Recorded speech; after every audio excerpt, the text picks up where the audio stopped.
सुनील जी, ऐसा नहीं कि घर टूटने पे हमने एपिसोड्स पहले नहीं किए हों। रिश्ता कोई भी हो टूटता हुआ अच्छा नहीं लगता। ये शादी टूटना बड़ी बात माना जाता है आज भी। करवा चौथ फैशन में कन्वर्ट हो गया। हम रह रहे हैं तो बच्चों की वजह से रह रहे हैं। सिंदूर लगाना आजकल out of the fashion, out of the trend हो गया। आदमियों को ना कुछ मत सुनाओ, उनको एक ही चीज होती है कि पैसा कैसे कमाया जाएगा, पैसे की बरकत कैसे होगी, पैसा कैसे बढ़ेगा, इनकम कहाँ से आएगी, पैसे इनकम मेरी पेमेंट फंस गई कहाँ से निकलेगी। उनका यही दायरा है, यहाँ ही घूमते रहते हैं। घर के अंदर ना कला क्लेश बहुत होता है कई बार।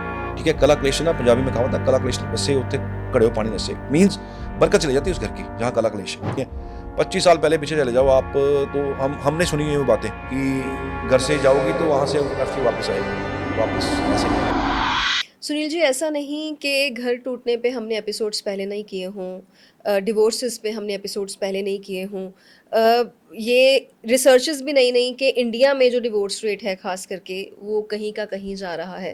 पहले थोड़ा सा झिझकते थे, वो झिझक ख़त्म हो गई है।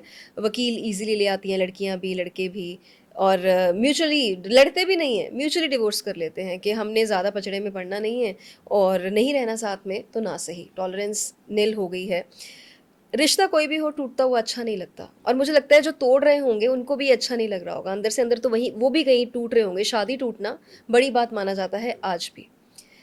क्या करें कि घर बच जाएं, और क्या करें कि औरतें अपने घर को सेव कर सकें। हालांकि ये सिर्फ औरतों की जिम्मेदारी नहीं है, मर्दों पे भी आएंगे, लेकिन औरतों से शुरुआत करते हैं। क्या करें ऐसा कि अपना घर बचा लें, ना तोड़ें। कुछ बेसिक चीज़ें हैं जो पुनीत जी अगर हो जाए ना तो परिवार ना अच्छे तरीके से चल जाते हैं, बच जाते हैं। ठीक है, शादी का सबसे पहला असूल है कि ईगो साइड पे रख दो, है ना। कहना आसान है लेकिन लोग रखते नहीं है। अब सूर्य को किसी को 7th हाउस का मिला है तो ईगो आएगा, स्पाउस में ईगो आएगा, क्योंकि उसका सूर्य का इम्पैक्ट उसको देखने को मिलेगा मिलेगा। राहु वहाँ है तो वहाँ पे शादी तो हो गई जैसे तैसे करके, लेकिन एक्सपेक्टेशंस ऐसी हैं कि ये भी चाहिए वो भी चाहिए, हर चीज़ करके दो, घर का भी करो, बाहर का भी करो, बच्चों का भी करो, फिर भी थैंकलेस जॉब है all the time. Female all the time busy है लेकिन थैंकलेस जॉब कर रही है वो। ठीक है, और केतु वहाँ आ जाए तो चीज़ें थोड़ी और स्पेसिफाइड हो जाती हैं, थोड़ी इतनी स्पेसिफिक हो जाती हैं कि सोचा था क्या, शादी किससे होगी। Either both the cases, either this boy और गर्ल, दोनों केसेस में मैंने तो क्या सोच के शादी की थी, ये क्या निकला, थोड़ा स्पेसिफिक हो जाते हैं ना तो इम्पैक्ट आ जाते हैं। लेकिन ना कुछ हमारे ये जो शास्त्र है ना, इन्होंने ना कुछ चीज़ें ऐसी दे रखी हुई हैं हमारे, बड़ी ब्यूटीफुल चीज़ें, बड़ी अच्छी चीज़ें हैं जो अगर हम फॉलो करें तो हमारे ना शादियाँ बचती हैं। करवा चौथ फैशन में कन्वर्ट हो गया। ठीक है, रिचुअल था। ठीक है, और इसके पीछे ना साइंटिफिक रीज़न था, साइंटिफिक कारण था इसके पीछे कि औरत को करवा चौथ क्यों रखना चाहिए। चलो उसको आस्था के साथ जोड़ा गया, आस्था के साथ जोड़ के एक रिचुअल बना, रिचुअल फीमेल्स ने निभाया भी है। आज की डेट में वो फैशन हो गया, राइट। और कुछ आजकल फीमेल शरीर में जान तो है नहीं है, तो कुछ खाना पीना भी चल जाता है साथ में करवा चौथ वाले दिन। हालांकि व्रत का मतलब तो बिल्कुल निराहार होता है। चलो हो गया, करवा चौथ ढंग से कर लें, थोड़ा सा बाउंड होके कर लें, शास्त्र सम्मत है तो उसको तरीके से कर लें, नंबर 1। नंबर 2, एक फीमेल को कभी भी अपनी फिंगर, ये जो इंडेक्स फिंगर है ना, खाली नहीं रखनी चाहिए। मैंने बहुत सारी लेडीज़ की फिंगर खाली देखी और मैंने बहुत सारी लेडीज़ को ये डलवाया है कि गोल्ड आप डाल के रखो, फिंगर में गोल्ड आपके ज़रूरी है। इट्स अ जुपिटर, ये ना जुपिटर है ये फिंगर, और ये जो फिंगर है ना ये आपके हस्बैंड को सपोर्ट करती है। अब देखना बहुत सारी फैमिलीज़ के अंदर ना जिन्होंने ये गोल्ड नहीं डाला हुआ ना, उनके ना रिश्तों में कहीं ना कमज़ोरी भी दिखेगी आपको, और पति भी ना कहीं आपको फाइनेंशियली मजबूत नहीं दिखेंगे। इस फिंगर में गोल्ड होना बहुत ज़रूरी है, नंबर 1। ठीक है, शादी को मजबूत करने के लिए छोटे छोटे टिप्स हैं, अगर घर पे किए जाएं तो शादी बड़े अच्छे चलती है और दोनों का ना एक रिश्ता बड़े स्मूथली चल सकता है, नंबर 1। नंबर 2, आजकल औरतें भी काम करती हैं जो होम मेकर हैं, जो घर पे रहती हैं। हस्बैंड जब काम से चले जाएं तो एक रिचुअल था कि पानी का गिलास ना भर के रखते थे, और वो रिचुअल कहीं ना कहीं गायब हो गया। उसको दोबारा ज़िंदा किया जाए। पति जब घर से जाएं तो एक गिलास भर के पानी का रख लें, वो ऑफिस पहुंच जाएं तो उसके बाद वो पानी किसी पौधे में डाल दिया जाए। ठीक है, इससे बरकत आती है। नंबर 3, सिंदूर लगाना आजकल out of the fashion, out of the trend हो गया। ठीक है, सिंदूर मांग में ज़रूर होना चाहिए। हनुमान जी को जब पता लगा ना कि सिंदूर लगाने से उम्र बढ़ती है, तो उन्होंने अपना सारा शरीर रंग लिया था सिंदूर के साथ। कि मेरे श्री राम जी की जो है उनकी वो अमर हो जाएं। पूरे शरीर पे उन्होंने सिंदूर अपने रंग लिया था। तो वो जो थोड़ा सा हिस्सा है यहाँ जो लगाना है वो बड़ा ज़रूरी हो जाता है हस्बैंड की सलामती के लिए, और एक रिचुअल है, दिखने में भी अच्छा लगता है। और अगर हस्बैंड की भी नज़र जाए ना उस पर, तो एक ना वो एक फैक्टर आता है कि मेरी कुछ केयर है, या मेरे को ना मेरी तवज्जो है कुछ। आजकल रिश्ते ना चिंगम की तरह ना टेस्टलेस हो गए हैं, और दोनों को लगता है कि दोनों को ना एक दूसरे की ज़रूरत नहीं है। हम रह रहे हैं तो बच्चों की वजह से रह रहे हैं, सिर्फ कारण क्या है? बच्चे। हालांकि चलो टेक्निकली एस्ट्रोलॉजिकली बहुत सारे रीजंस हैं जो शादियां खराब हो जाती हैं जिसकी वजह से, बट ये कुछ चीज़ें ना जोड़ के रखती हैं, ये ट्रेडिशन जोड़ के रखते हैं आपको। लेकिन वो जो मॉडर्न सेंस यहाँ पे आ गई है ना, वो मॉडर्न सेंस ने वो रिचुअल्स हमें दूर कर दिए हैं, और उसकी वजह से ना ये हौच पौच ज़्यादा हो गया। डिवोर्सेज एंड ये वो आपको रोज़मर्रा की ज़िंदगी में हमें सुनने को मिलते हैं ऐसे केसेस। तो ये तीसरा पॉइंट है। चौथा पॉइंट है कि फीमेल के पैरों में बिछुए। हालांकि ये साइंटिफिकली क्या था कि ये दर्द के साथ जुड़ी थी चीज़, लेकिन बिछुए, ये जो 16 श्रृंगार है ना, 16 श्रृंगार किसी वजह से बना था, किसी कारण से बना था। एक तो वो औरत देखने में सुंदर लगती थी, और दूसरा आपको ना एक पतिव्रता होने का एक एहसास फील होता था, और पति को भी फील होता था कि मैं एक बहुत अच्छे रिश्ते में बाउंड हूँ, जुड़ा हुआ हूँ। 4 नंबर में ना हो सकता है सुनने में बड़ा अजीब लग रहा हो, और लग रहा हो कि ये ऐसे कैसे हो सकता है, सिंपल है तो चीज़ें सिंपल सी हैं, पर 4 नंबर है फीमेल को ना खाना एक टाइम का अपने हाथ में ले लेना चाहिए। वो खाना जो है ना, वो आपके हाथ से संस्कार आप अपने उस खाने के अंदर डालते हो। आप आटा गूंथते हो तो आप जिस, कहते हैं ना, हमारा जैसा अन्न है वैसा हमारा मन है, उसके पीछे कारण यही है ना कि जैसा आप अन्न बच्चों को दे रहे हो, अपने फैमिली को दे रहे हो, वैसा ही उनका माइंड सेट होने वाला है। आप कुछ दिन के लिए, मतलब कुछ समय के लिए अपने घर की हाउस हेल्प है उसको दे दो, सारे परिवार का खाना बना के देना। आप कुछ दिनों के बाद ना देखना, मतलब कुछ समय के बाद देखना बच्चों का माइंडसेट कैसा हो जाता है, हस्बैंड का माइंडसेट कैसा हो जाएगा, औरत का तो होगा ही होगा। ठीक है, तो माँ को ना और पत्नी को ना अपना किचन एक टाइम का एटलीस्ट, कम से कम वर्किंग में है ना, तो कम से कम एक टाइम का खाना अपने हाथ में ले लेना चाहिए। ठीक है, लड़कियाँ क्या कहती हैं, हम क्यों करें, वी आर इक्वल। ठीक है, इक्वल है, लड़का लड़की इक्वल है, मैं नहीं कहता नहीं है इक्वल, पर कुछ संस्कार, कुछ रीति रिवाज ऐसे थे जो बुजुर्गों ने जो चीज़ें की हुई हैं ना, जो रखी हुई हैं, मैं कहता हूँ सारी चीज़ें तो नहीं, बट कुछ चीज़ें ऐसी हैं जो ना वाकई परिवार को जोड़ के रखती हैं। कुछ तो चलो हैं चीज़ें जो अंधविश्वास हैं, वो हमारे परंपरा बन चुकी है, बट वो नहीं, बट जो चीज़ें अच्छी हैं वो तो अडॉप्ट की जा सकती है ना, वो तो अडॉप्ट कर लेनी चाहिए। तो एक टाइम का किचन जो है ना फीमेल को अपने हाथ में लेना ही लेना चाहिए। जिस इंटेंसिटी से और जिस शिद्दत से और जिस भाव से आप खाना बनाएंगे, वही संस्कार आपके बच्चों में और वही माइंडसेट आपके पति का होने वाला है, वही आपके परिवार का होने वाला है। आप पाठ करिए ना, जब आप आटा गूंद रहे होते हैं, चपाती बना रहे होते हैं, तो पाठ करिए ना, जो भी आप करते हैं, जिस भी धर्म से आप पाठ करिए, उसकी एनर्जी उसमें जाएगी, वो एनर्जी आपको मिलेगी। उस एनर्जी से आपको ना चीज़ें ना जुड़ी हुई हैं, एक दूसरे के साथ चीज़ें जुड़ी हुई हैं, बारीक बारीक चीज़ें जुड़ी हुई हैं। ये कुछ चीज़ें जो फीमेल को करनी चाहिए अपने रिश्ते को थोड़ा सा ठीक करने के लिए, अच्छा रखने के लिए। अब कुछ आपने जैसे कहा आदमियों की भी जिम्मेवारी है, बिल्कुल है। अब फाइनेंसिस की बात कर लेते हैं, क्योंकि जो आदमी है ना वो फाइनेंसिस के बारे में बात सुनना चाहता है, और आई एम श्योर जब ये फीमेल्स जो देख रही हैं ये शो अपने हस्बैंड को दिखाएंगी उनके मतलब की वजह से, तो इट विल वर्क। अभी एक टाइम का खाना जैसे आपने बोला कि औरतों को बनाना चाहिए, एक टाइम की जो जिम्मेदारी है वो आप मर्दों पे डाल दीजिए। वो पॉसिबल नहीं है। नहीं, वो क्यों पॉसिबल नहीं हमारा है? एपिसोड ही देखेंगे मर्द लोग। हम बात करेंगे पैसे की, हम बात करेंगे पैसे की। आदमियों को ना कुछ मत सुनाओ, उनको एक ही चीज़ होती है कि पैसा कैसे कमाया जाएगा, पैसे की बरकत कैसे होगी, पैसा कैसे बढ़ेगा, इनकम कहाँ से आएगी, पैसे इनकम मेरी पेमेंट फंस गई कहाँ से निकलेगी, उनका यही दायरा है, यहाँ ही घूमते रहते हैं।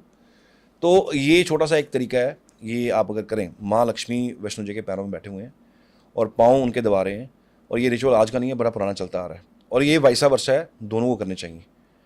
रादर हस्बैंड को भी वाइफ के पैरों की हल्की हल्की मसाज, तो नारियल का तेल लेके या कपूर का तेल लेके इसके साथ हल्का सा मसाज करना शुरू करें। See the difference in 1 month. आप करके देख लीजिए, कोई पैसा तो लगना नहीं है, करके देखिए। नंबर 1, रिश्ता मजबूत होता है, पैसा जो फ्लो होता है पैसे का वो ठीक होता है, थोड़ी सी जो तंगी चल रही है घर के अंदर वो थोड़ी आपकी ठीक हो जाएगी, जो काम नहीं बन रहे हैं, जो जिससे पैसा आना है वो आपके थोड़े से बनने शुरू होंगे। ये चीज़ें ना सुनने में लग रही हैं बड़ी ऑर्थोडॉक्सी हैं, लेकिन ये रियली वर्क्स, ये रियली काम करती हैं। दूसरा काम जो बहुत ज़रूरी है, हस्बैंड को ना वाइफ के लिए सरप्राइज गिफ्ट ज़रूर लेके आना चाहिए। कारण उसके पीछे क्या है, इसके पीछे ना एक एस्ट्रोलॉजिकल लॉजिकल रीज़न है। वीनस जो है ना, वीनस है एक किसी भी आदमी की पत्नी, राइट। जब आप सरप्राइजिंगली अपने स्पाउस को, अपनी वाइफ को कोई गिफ्ट करते हो तो एक ना नेचुरल से स्माइल आती है, डेफिनेटली आती है। वीनस को खुश करने से, ये वो चीज़ें जो मैंने करवाई हुई हैं, जो मैंने लोगों को करवाई हैं, जो मैं अपने स्टूडेंट्स को बताता हूँ करवाओ, करवाने से चेंजेस छोटे छोटे हैं लेकिन इसके रिजल्ट बहुत बड़े हैं। तो कभी कभी सरप्राइज गिफ्ट ज़रूर देना चाहिए, ज़रूर। वीनस एनहेंस होता ही होता है। तीसरा, घर के अंदर ना कला क्लेश बहुत होता है कई बार, ठीक है। कला क्लेश ना पंजाबी में कहावत है, कला क्लेश वैसे होते कड़े हो पानी नसे, मीन्स बरकत चली जाती है उस घर की जहाँ कला क्लेश है। कहीं ना हस्बैंड को इस चीज़ को ठीक करने के लिए, क्योंकि घर का मुखिया है, गौमूत्र होता है, जस्ट एक ड्रॉप गौमूत्र लेना, उसमें थोड़ा सा गंगा जल ऐड करना, ठीक है। अब लोग कहेंगे ये एक राहु है, एक आपने बृहस्पति सामने ऐड कर दिया, कोई दिमाग लगाने की जरूरत नहीं है। It is tried and tested remedy.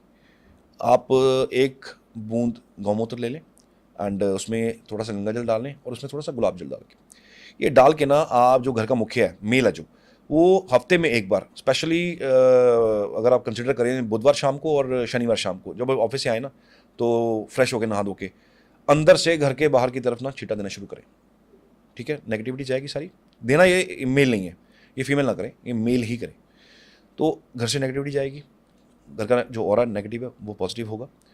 ये हफ्ते में एक बार करें ही करें, ठीक है, मेल। नंबर थर्ड, कई लोगों को ना आदत होती है कि जैसे भी कपड़े हैं वैसे एज इट इज़ डाल के निकल जाते हैं, खास करके जिनको वीनस का ट्रबल होता है ना, जिनका वीनस बहुत ज़्यादा अच्छा नहीं होता, उनको ना फ़र्क पड़ता नहीं ज़्यादा। और जिनका चंद्र खराब हो, तो चंद्र तो चलो थोड़ा है ही साइकिक प्लेनेट है ना, उसकी तो बात ही छोड़ो, वो तो बात की बात है। किसी भी मेल को ना अपने कपड़े बिल्कुल इस्त्री किए हुए डालने चाहिए, कोई भी हो, चाहे वो एक कोई चपरासी का काम कर रहा है, चाहे वो बहुत बड़ा ऑफिसर है, डजेंट मैटर।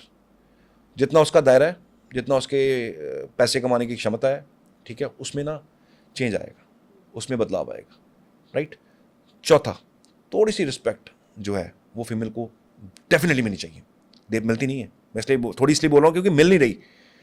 20 साल बाद, 19 साल बाद, 15 साल बाद फीमेल की शिकायत पता क्या होती है कि ये ना ढंग से बात भी नहीं करते हैं। बाकी तो छोड़ दो, कौन सा पैसा कमाने निकले हुए घर से बाहर, घर का शुक्र तो आपने खराब कर दिया, घर का शुक्र तो आपका वीक चल रहा है। पहले घर से शुरू कीजिए ना, बाद में आपके जो जेमस्टोन्स हैं ये सब कुछ बाद में डल जाएंगे, लेकिन पहले एक बार शुरू तो बाहर से कीजिए। तो ये कुछ बेसिक चीज़ें हैं जो हो जानी चाहिए। और सबसे ज़रूरी बात जो दोनों को मिलकर करनी चाहिए, एक हफ्ते में, सॉरी महीने में, वंस इन अ मंथ, दोनों को, कपल को 2-3 चीज़ें कर लेनी चाहिए इकट्ठे मिलके। पहली चीज़ है जी, कोई सत्संग सुने बैठ के, इकट्ठे बैठ के सत्संग सुने, चाहे किसी भी कम्युनिटी को आप बिलोंग करते हो, बैठ के इकट्ठे सत्संग सुनना है, नंबर 1। नंबर 2, एक घर के अंदर रुद्राभिषेक 3 महीने में दोनों बैठ के, पूरा परिवार बैठ के जरूर करवाएं। महादेव की जो शक्ति है ना, वो परिवार को ना जोड़ के रखती है, परिवार को बचा के रखती है। तो एक रुद्राभिषेक 3 महीने में आपको जरूर अपनी फैमिली के साथ बैठ के करवा लेना चाहिए। दोनों कपल को तो बैठना ही बैठना, साथ में बच्चे हैं तो बच्चे भी बैठे साथ में। बच्चों को संस्कार आते हैं, बच्चों को पता होता है कि हमने अपने ट्रेडिशन से कैसे जुड़ना है, और बच्चों के भी ऊपर ना महादेव की जो है कृपा बनती ही बनती है, क्योंकि रुद्राभिषेक में बहुत ताकत है, ये जरूर कराना चाहिए। और सबसे ज़रूरी, नेचर के लिए क्या करेंगे दोनों जने, एक प्लांटेशन ऑफ प्लांट्स जरूर करनी चाहिए। मैं पौधे भी बता देता हूँ कौन से हैं। एक घर के अंदर बहुत क्लेश हो ना, बड़ा क्लेश हो, बहुत ज़्यादा झगड़े क्लेश चल रहे हो, तो दोनों को मिलके ना एक नीम का पौधा लगा देना चाहिए, नंबर 1। सब कुछ ठीक चल रहा है, किसी ना किसी धार्मिक जगह पे पीपल का या केले का वृक्ष लगा देना चाहिए, साक्षात विष्णु जी का स्वरूप है। आपको लग रहा है कि घर के अंदर ना लाइफ स्टैग्नेंट हो गई है, बिल्कुल ठीक है, लाइफ बिल्कुल स्टैग्नेंट हो गई है और ज़िंदगी में ना रस खत्म हो गया।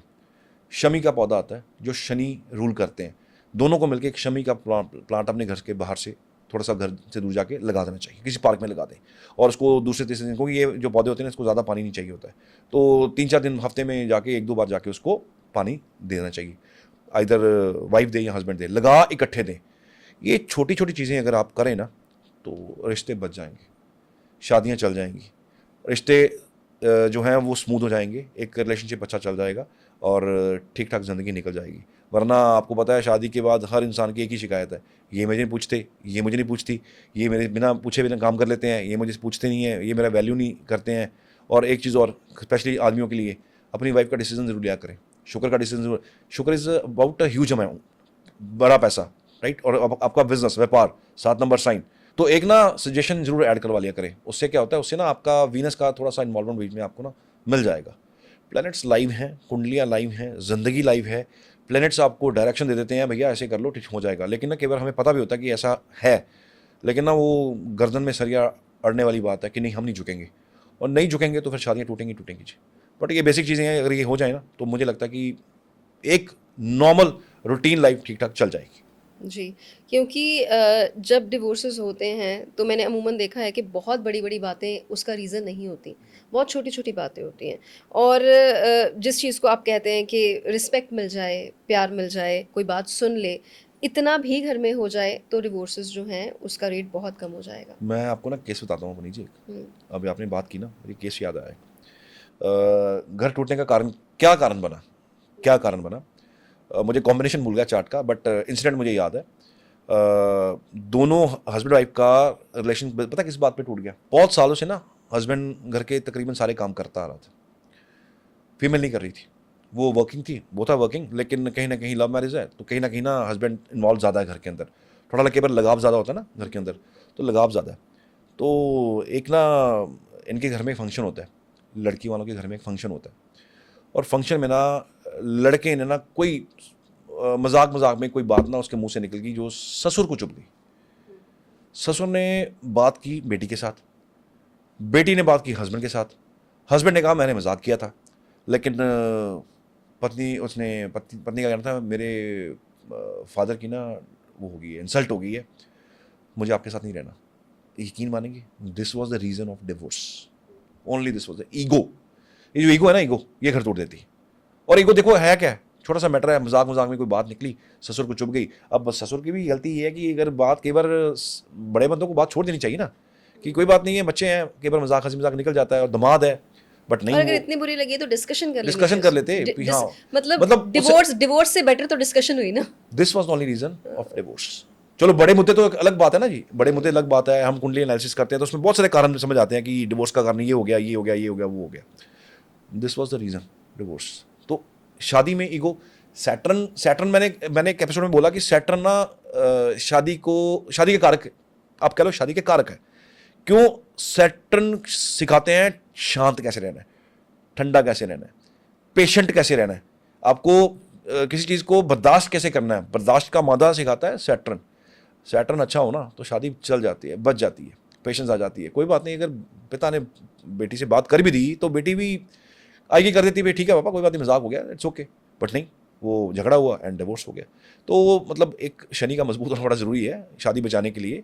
तो कहीं ना कहीं लोगों में ईगो आ गई है, और वो ईगो के चलते ना शादियाँ टूट रही हैं, और कुछ नहीं है। पहले चीज़ें और थी, पहले ना ठहराव था, 20-25 साल, ज़्यादा साल तो पुराना पीछे जाने की ज़रूरत ही नहीं है। 25 साल पहले पीछे चले जाओ आप, तो हमने सुनी है वो बातें कि घर से जाओगी तो वहाँ से अर्थी वापस आएगी, वापस ऐसे नहीं आना, लड़के नहीं आना, हंस के आप 50 पर आओ, लड़के नहीं आना इस घर में। आज क्या हो गया, जाओ कोई दिक्कत नहीं है, कोई कुछ होगा हमें बताना, हम देख लेंगे, ये चल रहा है। दिस इज़ द रीज़न शादियाँ टूट रही हैं, क्योंकि पेशेंस लेवल ख़त्म है, सुननी है नहीं बात। और जब घर बचाने की बात आती है तो वो कहता है मैं क्यों झुकूँ, वो कहता है मैं क्यों झुकूँ। तो चीज़ें हैं, बहुत उलझी हुई चीज़ें हैं। तो पर एस्ट्रोलॉजी सुधार देती है इन चीज़ों को। तो यही जो छोटे छोटे बेसिक चीज़ें हैं ना, मैं बताई है ना, अगर ये थोड़ी सी अपनी ज़िंदगी में इस ट्रेडिशंस को ऐड कर लें, शादी बच सकती है। Thank you Sunil ji. और बात बचाव की है, बात सॉल्यूशन की है हमने प्रॉब्लम से ज़्यादा। लेकिन एक मैसेज जाते जाते ज़रूर देंगे कि मार सहते रहना, वॉयलेंस सहते रहना, ये भी सही नहीं है। तो ऐसा नहीं है कि अगर आपकी बेटी कुछ सह रही है और आप उसको ये बात बोलो कि नहीं तुझे वही रहना है, वहाँ पे साथ देने की ज़रूरत होती है और बहुत सारी शादियों से निकल जाना ही बेहतर होता है। ये आज उन केसेस की बात हुई है जो ईगो के ऊपर बेस करते हैं, जो छोटी-छोटी बातों पे आजकल इतने बड़े-बड़े फैसले लिए जाते हैं, ये उस चीज़ के बारे में बात है। लेकिन जहाँ ज़रूरत है, वहाँ अपने बच्चों के साथ, बेटा हो या बेटी, दोनों के साथ खड़े रहना बहुत ज़रूरी है, फैमिली का भी, दोस्तों का भी और समाज का भी। अपना ध्यान रखिए। धन्यवाद।